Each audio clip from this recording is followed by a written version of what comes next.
ख़तमल्लाहु अला क़ुलूबिहिम व अला समइहिम व अला अबसारिहिम ग़िशावतुन व लहुम अज़ाबुन अज़ीम।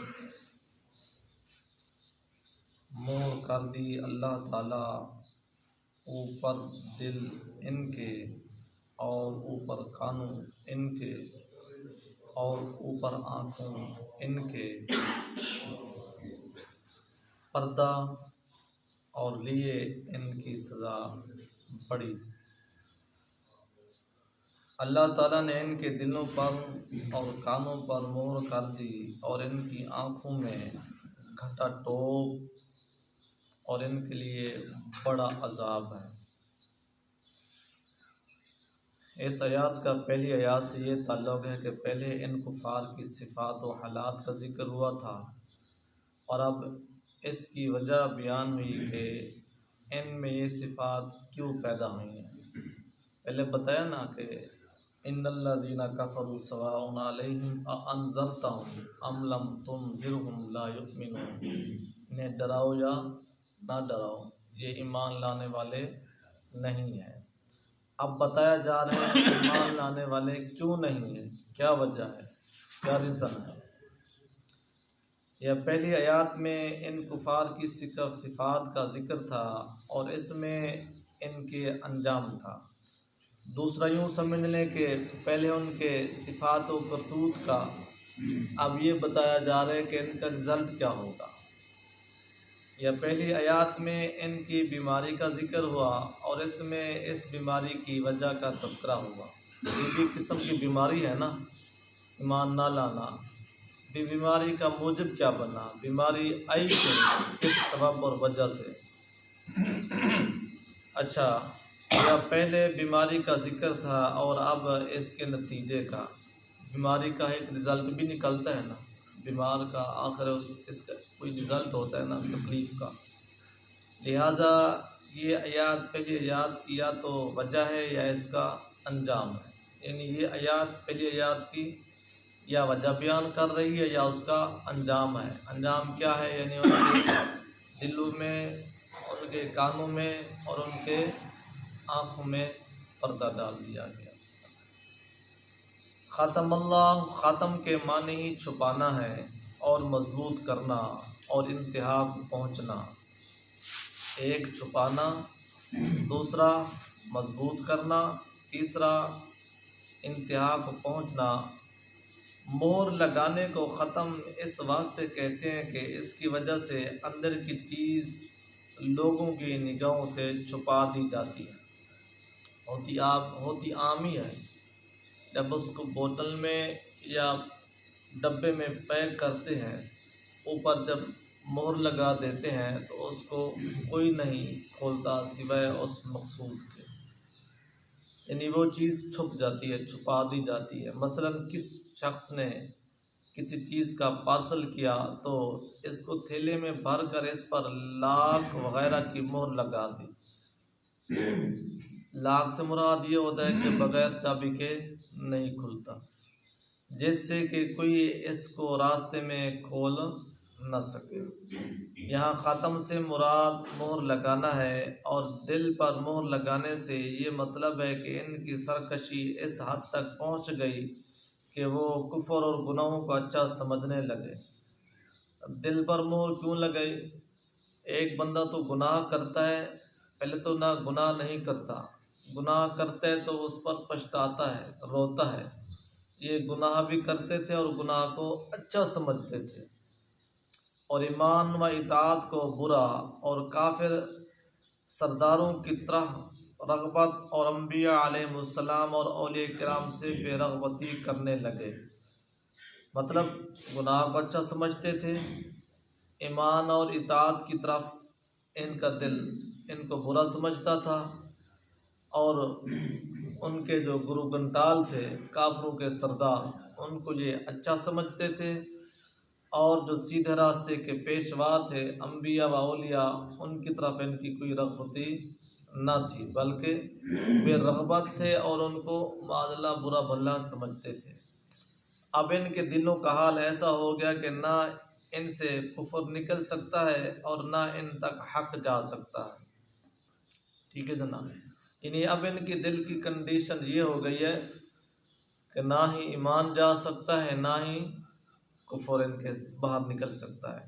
जैसे कि मोर वाला पार्सल के ना तो इसमें से कोई चीज़ निकल सके और ना कोई चीज़ इससे बाहर जा सके।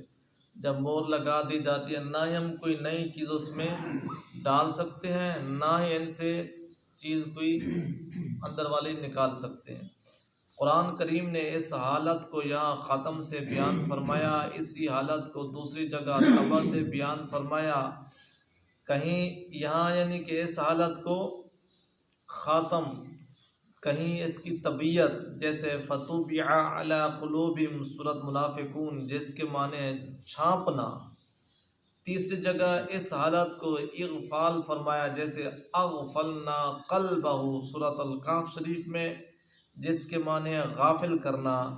चौथी जगह इक़सा फरमाया क़ासिया सूरतुल माइदा जिसके माने सख्त करना। पांचवी जगह इसे रैन फरमाया वाना अला कुलूबिहिम सूरतुल मुतफ़्फ़िफ़ीन। इन सब अल्फाज के माने करीब करीब एक ही हैं। यानी कुरान पाक ने इनके दिलों की कैफियत 5 सिफात से बयान की है। दिल पर कुफर की मोहर लग जाना हकीकत में अज़ाब इलाही है। इसकी आसान मिसाल आपको यूँ अर्ज़ करें कि कोई बंदा किसी के लिए हसद करता है ना, तो दूसरा बंदा दूसरे को कहता है यार इसको समझा दो या इसको कह दो कि ये मेरे लिए क्यों खामखा जलता है, मेरी बातें करता है, मेरे गिले करता है। तो दना कहते हैं कि मैं इसको समझाऊँ या ना समझाऊँ, इसको सज़ा दूँ या ना दूँ। इसकी जो जलने वाली सज़ा है ना, इसके लिए वही काफ़ी है। हासिद की वो खुद ब खुद बेचारा सुबह है, शाम है, दिन है, दोपहर है, घर में है, फ़िज़ा में है, खुशी में, वो खुद ब खुद जल ही रहा है, जल ही रहा है। अगले का ना लेना ना देना, अगला घर में बैठा है, अगला आदमी अपने वो जो है ना बिल्कुल खा पी रहा है, मौजें कर रहा है, हंस रहा है, दौड़ रहा है। वो जलने वाला 24 घंटे, अगला वो सामने है या नहीं है। भला ये थोड़ी उसको सज़ा है कि उसको सुकून नहीं है, ना घर में सुकून है, ना दोस्तों में सुकून है, ना घर चलते फिरते सुकून है। इसके लिए यही अज़ाब ही काफ़ी है। इंशाअल्लाह कल नमाज भी 5:30 पर होगी इंशाअल्लाह। तो अला कुलूबिहिम, कुलूबुन जमा कल्ब की है, कल्ब के माने है उल्टा होना। दिल के माने क्या है? उल्टा होना। हकीकत में हमारा दिल जो है ना ये सीधा नहीं लगा हुआ, ये उल्टे यानी कि जिस तरह हर इंसान के उल्टा और सीधा होता है ना, जिस तरह हम लोग हमारा सर ऊपर है तो टांगे नीचे, हम ये सीधा। अगर ये सर हमको नीचा कर दें, पाँव ऊपर कर दें, इसको उल्टा, कुदरती तौर पर दिल की जो अपना फिटिंग है ना ये भी उल्टी है जहाँ। और बदलना, एक इसका माना उल्टा होना और बदलना। खोटे रुपए को इसलिए कलब कहते हैं कि हर शख्स इसे उल्टा वापस करता है और बदलता है। दिल को भी कलब इसलिए कहते हैं कि वह बै पहलू में, ये भी पूछने में आता है कि दिल दाएं जानिब होता है या कि बाएं जानिब होता है। दिल एक तो होता है बाएं जानिब और पहलू में ऊंधा लटका हुआ है, सीधा नहीं है, उल्टा लटका हुआ है। और इसका हाल हर वक्त बदलता रहता है। ज़रा में मुत्तकी बनता है, ज़रा में बदकार। यही दिल ही होता है ना, कभी नेकी कर रहा होता है तो कभी बुराई कर रहा होता है, कभी खुश तो कभी गमगीन, चेहरा गमगीन नहीं होता। इन्हीं सब चीज़ दिल की वजह से ही होती है। खुशी का असर है दिल में पड़ रहा है, गमी का असर है दिल में कभी पैरों पर खुशी गमी के आसार नज़र आए हैं, हाथों पर खुशी गमी के आसार नज़र आए हैं, पेट पर खुशी गमी के आसार नज़र आए हैं। आसार और खुशी कहाँ ज़ाहिर होती है? दिल में। दिल की कैफियत फिर बार चेहरे की तरफ देती है, वगैरह वगैरह। हमारी ज़बान में तो कल्ब इस गोश्त के लोथड़े का नाम है जो गुंचा यानी कुल्ली की शक्ल है और सीने की बाएं तरफ लटका हुआ है। रूह इस गोश्त में पैदा होती है, इस दिल में। ये भी जहन में रखें, वैसे तो रूह का मरकज़ पूरा वजूद है, लेकिन जहाँ डाली जाती है, जहाँ उसका जिस तरह हम मस्कन कह सकते हैं, वो उसका दिल ही है। हार्ट अटैक ही होता है ना, हालांकि और तो आज़ाद चल रहे होते हैं ना, उसका हार्ट अटैक होता है तो वो बंदा ख़त्म हो जाता है। मतलब दिल से रूह निकलती है, पूरे वजूद से बहुत निकल जाती है। इससे शरिया ने रगों के ज़रिए हर उस्म में पहुँचती हैं। दब्ती सिस्टम है यहाँ से। गो के यहाँ जब किसी बकरी का या जानवर का हम दिल देखते हैं तो एक ही मेन मरकज़ होता है, बनकर यही मेन मरकज़ हर जगह छोटी छोटी रगों से जो है ना शरियानों से खून की स्प्रे कर रहा होता है। यही हर जानदार की ज़िंदगी की असल है। लेकिन शरीयत में इस रब्बानी लतीफ़े का नाम है, इसको लतीफ़ा भी कहते हैं तसव्वुफ़ की ज़बान में, जिसका ताल्लुक़ इस गोश्त से है। इसी लतीफ़े पर इंसानियत मौक़ूफ़ है। यार मेरा दिल कर रहा है कि आओ नमाज़ पढ़ लें, मेरा दिल कर रहा है कि माज़अल्लाह आओ शराब पी लें, मेरा दिल करता है कि यार इस बंदे को मार दो, मेरा दिल करता है यार इससे प्यार करो।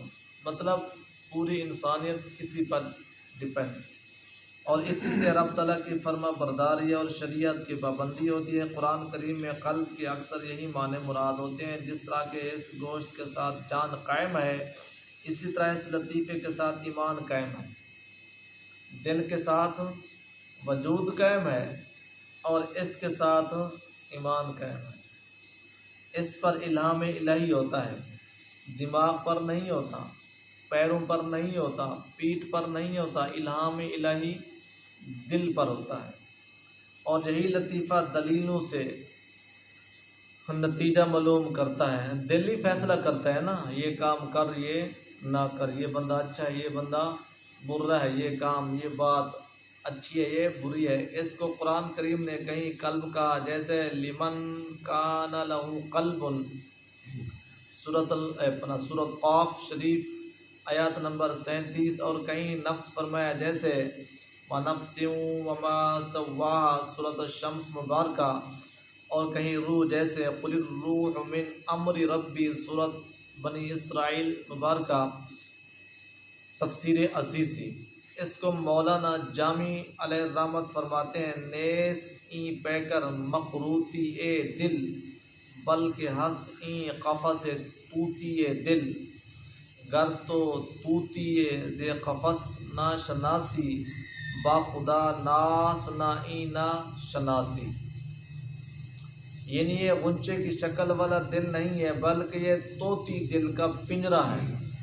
ये जो है, अगर तो ऐसे पिंजरे और तोती में फ़र्क ना कर सके तो खुदा की कसम, तो कसम खुदा की इंसान नहीं। अगर पिंजरे और तोते में फ़र्क नहीं कर सकता तो इंसान नहीं। उर्दू में भी कभी बोला करते हैं फ़लाँ बड़ा दिल वाला आदमी है, हालांकि उसकी कद वजूद छोटी होती है, ठीक है ना, उसके हाथ छोटे होते हैं, बंदा कमज़ोर होता है। लोग क्या कहते हैं, यार बड़े दिल वाला आदमी है, अंदर उसका कोई दिल हो, उसका कोई 3-4 किलो का कोई दिल होता है नहीं। और वहाँ दिल से यही मुराद और यही माने इस आयात पाक के मुराद हैं। तो आयात का मतलब ये हुआ कि वो दिल अल्लाह ताला का फ़ज़ल था, उस दिल में अल्लाह ताला का फ़ज़ल था कि वो नेकियों की तरफ राग़िब था, सख़ी था, रहीम करीम नरम था, और जो कि हर इंसान को हिदायत पर रहने और रब को पहचानने के लिए अता फरमाया गया था, और जो ज़ौक़ शौक़ और कश्फ का सरचश्मा था, क्या, दिल, और जो कि ईमान के रहने की जगह और इसका बर्तन था। ईमान भी इसी दिल में ही रहता है, रूह भी इसी दिल में रहती है, अनवार इलाहिया भी इसी दिल में इल्हाम करते हैं। मतलब सारी चीज़ों का जो लुब्बे लुबाब है वो क्या है, ये दिल है। इसलिए दिल ठीक है तो इंसान की जान ठीक है, और दिल ठीक नहीं तो इंसान की जान भी ठीक हो नहीं। जब इस पर ही कुफ्र की मोहर लग गई तो अब क्या होगा, कुछ भी नहीं होगा। और कुफ्र से वह इस कदर भर गया कि इसमें ईमान की जगह ही न रही। तो अब इनकी ईमान की क्या उम्मीद, वाला समअहिम, बाद लोग कहते हैं कि इसका तल्लुक़ क़ल्ब से है। दूसरा लफ्ज़ आया है, पहले तो था ना ख़तमल्लाहु अला क़ुलूबिहिम, दिल की बात आगे आ रही है कानों। तो इसके माने ये हुआ है कि इनके दिलों पर भी मोहर है, और इनके कानों पर भी, और इनकी आँखों पर पर्दा है। आँखों पर मोहर नहीं लग सकती, पर्दा हो सकता है जिससे आंखें आगे ना देख सकें। और बाद उलमा फरमाते हैं कि इसका ताल्लुक़ आगे यानी अबसार से है।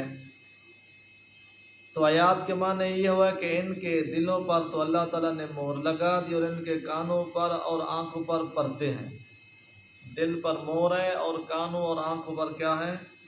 लेकिन पहला कौल सही है, इसलिए कि दूसरी आयात में इसे साफ तरीके से बयान फरमाया गया व ख़तम अला समइही व क़ल्बिही व जअल अला बसरिही ग़िशावा, सूरतुल जासिया मुबारका आयात नंबर 23।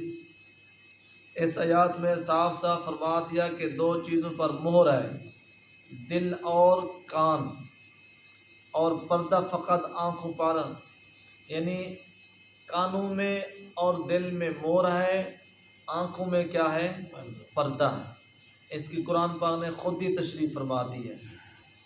वही माने इस जगह मुनासिब है, नीज़ कान के वास्ते मोहरी मुनासिब है और आँख के लिए पर्दा, क्योंकि कान हर तरफ की आवाज़ सुनता है और आँख फ़कत सामने की चीज़ को देखती है। देखो ना, कान है ना, इसके कोई सामने आवाज़ आ रही है फिर भी कान सुन रहा है, इसके कोई पीछे आवाज़ है फिर भी कान सुन रहा है, इसकी कोई थोड़ी सी दूर है, इसके राउंड बाउंड है फिर भी कान सुनता है। जबकि आँख ज़्यादा से ज़्यादा आगे की तरफ देखती है। साइड की तरफ देखना तो फिर उसको मुड़ना पड़ेगा, पीछे भी देखना तो उसको मुड़ना पड़ेगा, जबकि कानों के लिए नहीं इस तरह की पाबंदी। अच्छा, इसलिए कि और आँख फ़कत सामने की चीज़ देखती है और मोहर हर रास्ते को बंद करती है और पर्दा सामने के रास्ते को। मोहर जो है ना, आगे पीछे ऊंचे नीचे हर तरफ से उसको क्या कर देती है, बंद कर देती है। आँख ज़्यादा से ज़्यादा आगे की तरफ को बनती है।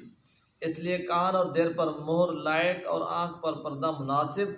नीज़ मोहर से असल मकसूद ये होता है कि बैरूनी चीज़ अंदर ना आ सके, और पर्दे से असल मकसूद ये होता है कि अंदरूनी बाहर ना जा सके, वो बाहर वाली अंदर ना आ सके। पर्दे से मुराद क्या है, अंदर वाली बाहर ना जा सके। इसलिए औरत पर्दा करती है ना कि मर्द। और चूँकि दिल में बाहर से ख्यालात आते हैं बाहर से, लिहाजा इसलिए कानों पर भी पर्दा डाल दिया ताकि बाहर की कोई चीज़ अंदर ना आए। और कान में बाहर की आवाज़ें, और लिहाजा इनको रोकने के लिए मोहर ही मुनासिब है। और आँख में कोई बैरूनी चीज़ नहीं आती, बल्कि ख़ुद आँख से नूरी शुआएँ निकल कर बाहर वाली चीज़ों पर पड़ती हैं, ये हमारी आँख से निकल कर, तो इनका एहसास होता है, इसलिए इसके लिए पर्दा मुनासिब है।